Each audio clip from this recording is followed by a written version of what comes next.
అందరికీ హాయ్. బంగాళదుంప ఇష్టం లేని వాళ్ళు ఎవరుంటారు? నేనైతే బంగాళదుంప ఫ్రైకి పెద్ద ఫ్యాన్‌ని.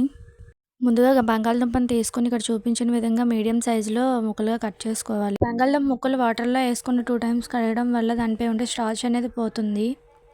ఆ బంగాళదుంప ముక్కల్లో కొంచెం ఉప్పేసుకొని దాన్ని ఒక 15 మినిట్స్ పక్కనుంచాలి. ముందుగా కడాయి పెట్టుకొని అందులో కొంచెం ఆయిల్ వేసుకొని అది వేడెక్కిన తర్వాత అందులో బంగాళదుంప ముక్కలనేవి వేసుకోవాలి. ఇలా వేసుకొని బంగాళదుంప ముక్కల్లో చిటికెడు పసుపు అనేది వేసుకొని దాన్ని లైట్‌గా అలా ఫ్రై చేసుకోవాలి. బంగాళదుంప ముక్కలు అనేవి కొంచెం ఫ్రై అయిన తర్వాత ఈ విధంగా ఉంటుంది. వీటిని ఒక బౌల్‌లోకి తీసుకొని పక్కన ఉంచుకోవాలి. మళ్ళీ అదే కళాయిలో కొంచెం ఆయిల్ వేసుకొని మిరపకాయ, పోపు దినుసులు, కరివేపాకు, వెల్లుల్లి అనేది వేసుకొని లైట్‌గా రోస్ట్ చేసుకోవాలి. పోపు దినుసులు అనేవి వేగిన తర్వాత అందులో పక్కన పెట్టుకున్న బంగాళదుంప ముక్కలు అనేది వేసుకొని అందులో ఉప్పు, కారం, జీలకర్ర, ధనియాల పొడిని వేసుకొని మంచిగా ముక్కలు పట్టే విధంగా కలుపుకోవాలి. ఈ బంగాళదుంప ముక్కలు మంచిగా ఫ్రై అయ్యాయో లేదో తెలుసుకోవడం కోసం గరిటెతో బంగాళదుంప ముక్కలను కట్ చేస్తే అది సింపుల్‌గా కట్ అయిపోతే మంచిగా కుక్ అయినట్టు. ఫైనల్లీ బంగాళదుంప ఫ్రై అనేది రెడీ.